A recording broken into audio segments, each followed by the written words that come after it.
Ayu Patrick dan Can you feel the love tonight? It is where we are. It enough for it white eyes from the world that we got this far. Hai semuanya, apa kabar? Selamat datang di Ayu Patrick dan Matt. Video kali ini masih merupakan curhatan, tapi masih berkaitan dengan curhatan sebelumnya, yaitu tentang anak autis. Kali ini kita beruntung sekali teman-teman mendapatkan narasumber, yaitu Ibu Adelia yang memiliki anak penyandang autisme berusia 23 tahun namanya Daniel. Yang pasti jalan kehidupan mereka berliku dan penuh perjuangan. Dan di video kali ini Ibu Adelia bersama Daniel akan bercerita tentang semuanya itu. Dari kesulitan merawat Daniel, kemudian mencari sekolah sampai jadi langganan dibully sehari-hari di sekolah. Sampai sekarang Daniel sudah sukses kuliah. Bahkan pernah mencatat rekor nasional muri. Untuk lebih lengkapnya silahkan ditonton video berikut. Salam kenal Ayu, nama saya Adelia, seorang ibu berumur 55 tahun. Saya punya anak penyandang autisme, namanya Daniel, umur 23 tahun. Ini adalah nama asli kami, tidak disamarkan, karena salah satu mimpi saya adalah agar Daniel bisa menjadi berkat buat banyak orang. Daniel pernah diwawancara oleh TVB, judul acaranya Langkah Kecilku. Nanti sebagian klipnya bisa dilihat di video ini, tapi untuk video lengkapnya, linknya ada di deskripsi di bawah. Untuk merawat dan mendidik anak berkebutuhan khusus atau ABK, dibutuhkan tenaga dan biaya yang banyak. Pada tahun 1999, waktu Daniel sekitar 2 tahun, kami pindah ke Jakarta, hidup numpang saudara agar dia bisa diterapi, karena waktu itu fasilitas di daerah belum selengkap sekarang. Sementara itu, suami saya tetap tinggal di Batam sedang sakit tiroid dan pernah tidak bekerja selama 2 tahunan. Pertama, Daniel didiagnosa dengan autis infantil, jadi autisme yang terjadi sebelum bayi berusia 30 bulan. Tapi seiring waktu, dia lebih dikategorikan pada Asperger syndrome. Tapi saat ini semua pengelompokan ini sudah dimasukkan ke dalam gangguan spektrum autisme atau ASD, Autism Spectrum Disorder. Penyebab autisme secara pasti belum diketahui hingga sekarang, tapi yang jelas bukan karena cara mendidik orang tua. Jadi jangan menyalahkan ibu atau orang tua ketika anak mengalami autisme. Bisa karena faktor keturunan, bisa karena lahir prematur, mutasi genetik, dan lain sebagainya. Untuk Daniel, waktu lahir dia kekurangan oksigen dan sempat pup di dalam perut saya. Jadi di situ dia keracunan. Kemungkinan kondisinya datang dari situ. Perkembangan anak autis beda dengan anak yang lain. Mereka seperti kertas putih yang kosong. Hal-hal lain yang anak kecil sudah bisa dengan sendirinya, mereka ini masih harus diajari. Daniel baru bisa mengikat tali sepatu dan guling pada umur 14. Itu pun setelah belajar keras selama sebulan. Kenapa lama sekali baru diajari? Karena ada hal-hal yang lebih penting untuk diajarkan, seperti misalnya untuk bicara dan bergerak. Ada yang namanya golden age atau waktu emas, di mana hasil maksimal akan didapat ketika diajarkan. Kalau untuk autisme, biasanya usia 0 sampai 6 tahun. Jadi anak-anak pada usia ini kalau dididik dengan benar, mereka akan lebih cepat belajar. Waktu kecil, Daniel kalau bergerak seperti robot. Kadang-kadang suka diketawain ibu-ibu karena memang kelihatan lucu. Sekarang karena sering dilatih, ya sudah lumayan. Bahkan bisa ikut choir dan ada gerakannya. Di situ kalau pulang dia pun masih harus berlatih lagi agar benar-benar bisa. Kemudian yang sering terjadi pada anak autis adalah mereka hipersensitif. Saya hanya bisa memotong kuku Daniel ketika dia tidur. Kadang baru diceklik, dia sudah bangun. Matanya juga tidak tahan dengan sinar senter, blitz kamera atau wiper di mobil. Lihat setitik noda basah di baju saja, dia akan marah. Dia suka sekali ngutak-atik jam. Ketika lihat jam di dinding, bahkan di rumah tetangga dan di tempat kursus musik, dia akan memanjat tembok untuk mengambil jam itu dan dibongkar. Kalau masalah diprotes tetangga sudah jadi makanan kami sehari-hari. Dia juga tidak tahu akan konsep bahaya. Waktu kecil bisa saja langsung lari keluar rumah ketika pintu pagar terbuka. Jadi pintu harus selalu dikunci dan kuncinya saya kantongi. Kalau sudah merasa tidak nyaman, takut, marah atau emosi negatif lainnya, dia akan mengamuk. Biasa disebut tantrum. Sulit komunikasi, stres, bingung gimana cara mengungkapkan perasaan, akhirnya ada meltdown. Tapi ini juga bisa disebabkan karena makanan. Jadi sebaiknya anak autis melakukan diet gluten dan casein free. Karena ada kebocoran usus yang menyebabkan protein yang tidak tercerna akan langsung masuk ke otak dan bekerja seperti morfin. Jadi anak bisa marah sendiri atau malah melamun. Jadi seperti mabuk gitu ya. Sebenarnya setiap anak memiliki keistimewaan, termasuk juga ABK. Kadang bakat itu bisa secara mudah terlihat, kadang butuh usaha lebih untuk menggali. Salah satu tugas orang tua adalah untuk menemukan bakat anak, selain untuk memberikan kesibukan sewaktu mereka masih kecil, ketika dewasa nanti akan bisa menjadi pekerjaan mereka. Untuk ABK, langkah awal adalah terapi.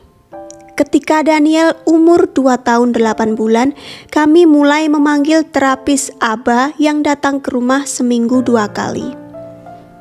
Padahal menurut anjuran, sebenarnya dia harus diterapi 4 kali sehari, seperti minum obat. Jadi untuk kami mahal sekali. Waktu itu biayanya sekitar Rp60.000 per jam, kalau sekarang sekitar Rp150.000.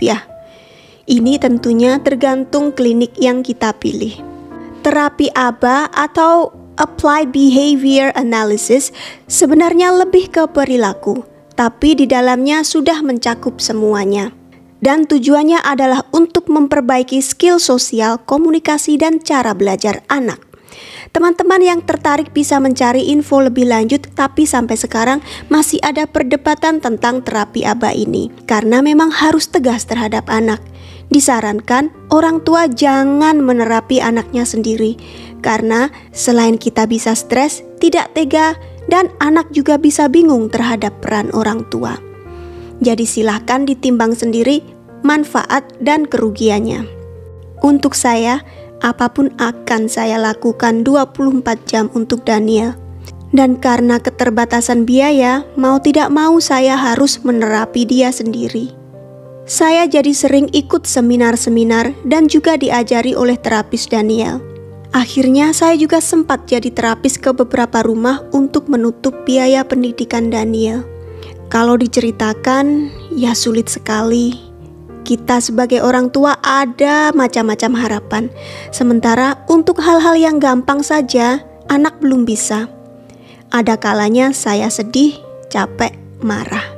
Kadang saking jengkelnya dia saya pukul. Dan kemudian saya menyesal dan minta maaf karena pernah memukul. Di saat-saat seperti itu kami mendapatkan kekuatan dari Tuhan. Langkah selanjutnya untuk menemukan bakat anak adalah lewat sekolah.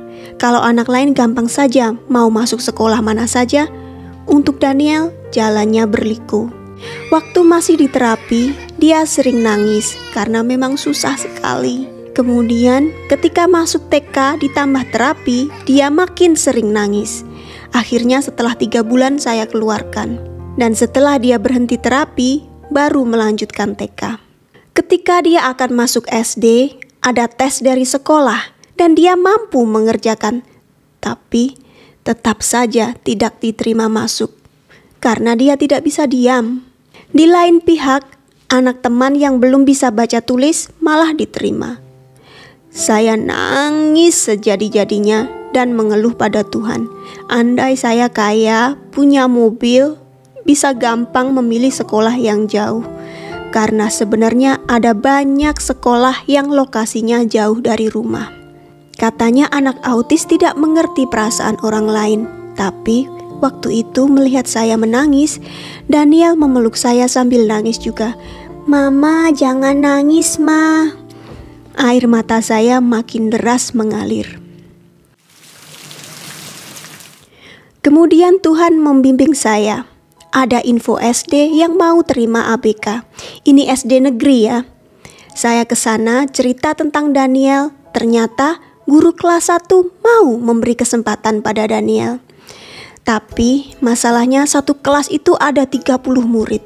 Kalau Daniel butuh perhatian lebih ya susah. Dia juga nggak bisa konsen. Akhirnya saya menjadi shadow teacher atau guru bayangan. Saya pun ikut sekolah setiap hari untuk membantu Daniel sampai 3 tahun. Tantangannya, ya saya lihat semua yang terjadi pada Daniel setiap saat. Banyak orang tua yang tidak bisa terima saya jadi shadow teacher. Enak sekali, kalau ada tes, saya akan beritahu jawabannya ke Daniel. Kata mereka begitu. Padahal kan, ya tidak juga. Anak autis juga rentan terhadap pembulian, termasuk juga Daniel. Waktu kelas 3, ada anak membuang makanan ke lapangan, kemudian Daniel disuruh memungut dan makan. Saya bilang baik-baik ke anak itu, "Jangan ya, kasihan Daniel sedang diet, gak boleh makan es krim, kue, dan lainnya. Coba gimana kalau kamu yang dibegitukan?" Mama anak itu tidak terima dan marah pada saya sampai teriak-teriak. Di SMP, kadang dia dipukuli temannya. Di kamar kecil dia dikerjain, burungnya dipegang. Sampai akhirnya saya leskan taekwondo. Tapi tetap saja ketika dipukul dia nggak bisa membalas. Naik kelas 4, saya dengar gurunya tidak mau mengajar anak autis. Katanya kalau ada anak autis nanti satu kelas autis semua. Ada satu anak gila, nanti satu kelas gila semua. Ya sudahlah, salah saya mungkin kenapa nggak pendekatan dulu dengan gurunya. Saya stres, Daniel keluar dari sekolah dan selama setahun dia tidak sekolah. Tahun berikutnya dia pindah ke sekolah lain. Karena saya dapat info tentang sekolah ini yang menerima ABK dikumpulkan jadi satu dalam satu kelas. Di SMP, dia masuk di kelas yang menerima 1-2 anak ABK. Tapi program pemerintah waktu itu, murid yang nilai ulangan hariannya 6 harus ikut kelas remedial. Ibu-ibu ABK menunggui anak mereka. Setelah sekolah, harus les dan ikut remedial. Capek sekali. Waktu itu, saya juga ingin menggali bakat dia tapi tidak ada waktu. Akhirnya, dia saya keluarkan pindah ke international school. Anak-anak ABK dikumpulkan dalam satu kelas. Karena belum bisa bahasa Inggris, Daniel mengulang di kelas 6 lagi. Saya tetap mendampingi dia setiap saat. Untuk SMA-nya, dia belajar di rumah dengan saya tapi tidak mengikuti kurikulum sekolah negeri. Saya sesuaikan materi dengan kebutuhan dia, yang waktu itu masih saja kesulitan untuk memahami bacaan. Dia sendiri sering minta ikut kejar paket untuk SMP dan SMA untuk mengejar ketertinggalan. Sekarang banyak perguruan tinggi reguler yang menawarkan program kuliah untuk anak ABK. Daniel mengikuti salah satu di antaranya, ini sudah jalan 3 tahun. Dan anak-anak bangga dibilang kuliah, tapi mungkin kalau dibandingkan dengan anak lain ya, ini lebih mirip kursus. Anak-anak belajar membuat sablon, kadang-kadang ada pesanan, bikin notis, dan lain sebagainya. Ada juga perguruan tinggi yang buka kelas ABK untuk bertani dan beternak. Jadi, ada pilihan, kita bisa mengarahkan mau kemana anak kita nanti setelah dewasa. Daniel juga ada bakat di bidang musik. Dia sudah bisa bermain piano. Pokoknya setiap anak pasti ada bakatnya, tinggal digali dan diasah.